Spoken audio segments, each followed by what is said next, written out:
Ini kek belacan besi bakar yang telah disiapkan sekali dengan dekor permukaan keknya. Kek ini senang dipotong pada suhu bilik, tak perlu dibekukan dan guna pisau yang nipis dan tajam untuk hasilkan potongan yang kemas. Walaupun dibakar, tekstur keknya lembap lembut seperti dikukus dan semakin lama disimpan semakin moist dan semakin terserlah rasa karamel dan creamy coklatnya.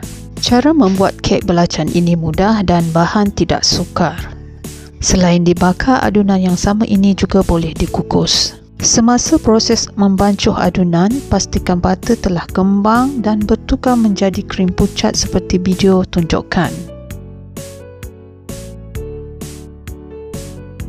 Kemudian barulah masukkan telur satu persatu sehingga habis dan pukul adunan guna kelajuan tinggi.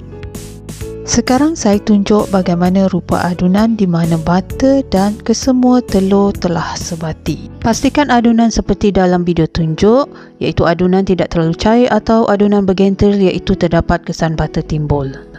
Kemudian masukkan bahan serbuk sedikit demi sedikit dengan menggunakan kelajuan rendah mixer.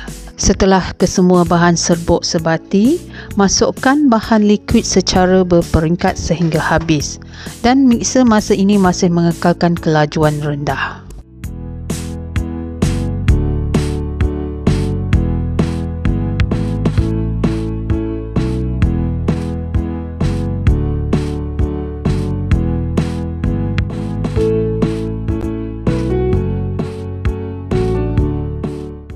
Dan akhir sekali masukkan tepung sedikit demi sedikit sehingga habis dan sebatikan adunan. Okey, ini rupa adunan kek lapis belacan yang telah siap dibancuh. Adunan tidak terlalu cair dan tiada campuran pewarna tambahan. Adunan ini boleh dimasak secara bakar iaitu layer by layer atau dikukus selama 4 jam dengan api sederhana. Untuk proses bakar, setiap lapisan adunan hendaklah sama berat dan perlu ditimbang seperti dalam video tunjuk. Kemudian, bakarkan satu persatu adunan yang telah dibahagikan tadi sehingga habis.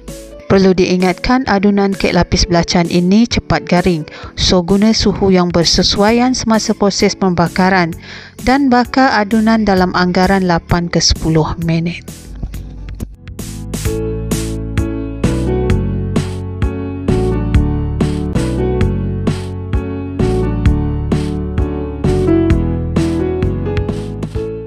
Pastikan tepi setiap lapisan kek masak seperti dalam video tunjuk.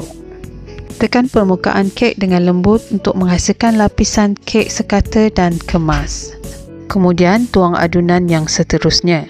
Sekatakan adunan dan bakar adunan lapisan kedua hingga terakhir guna api atas sahaja. Adunan kek lapis belacan ini senang dihandle dan tidak mudah bergelembung semasa dibakar.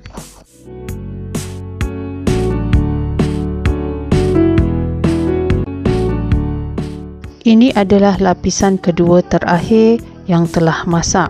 So sekarang saya akan masukkan adunan kek lapis belacan yang terakhir. Setelah layer terakhir masak, tekan permukaan kek dengan lembut dan sisipkan tepi kek dengan kek scraper untuk membentuk gap antara kek dan loyang. Kemudian biarkan seketika selama 1 ke 2 minit. So inilah hasilnya, tepi kek telah meregang dengan sekata. Kemudian barulah keluarkan kek dari loyang atau boleh terus dekor permukaan kek lapis belacan ini.